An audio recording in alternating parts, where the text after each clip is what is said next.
السلام عليكم ورحمة الله وبركاته. Walaalayaal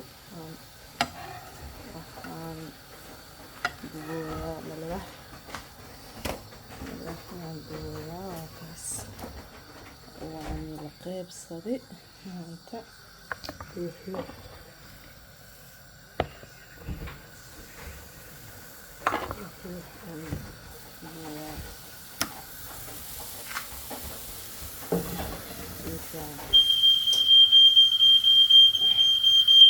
jeedine waa shaqo